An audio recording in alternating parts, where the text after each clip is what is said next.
Hola, salam everyone. For today's video ay mag-unboxing tayo ng first time online purchase ko sa Amazon. Worth it ba ang $35 or nabudol lang ba ako? Ang tawag po sa item na to ay small rig vlogging plate for Nikon Z50. Exclusive lang po ito sa Nikon Z50 mirrorless camera. So ganito po siya i-install sa ating camera. Mayroon na siyang nakalakip na magnetic screw na siyang gagamitin sa pag-screw sa ating camera. A disclaimer lang po guys, beginner lang din po ako about professional cameras and photography. Kung mapapansin nyo guys, yung Nikon Z50, yung screen niya ay napa-flip or tilt siya pababa, hindi pa tagilid.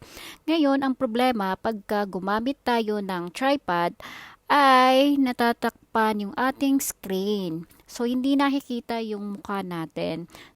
So ngayon ay naka-setup na yung ating small rig, ay ganito lang siya i-mount or i-connect sa ating tripod.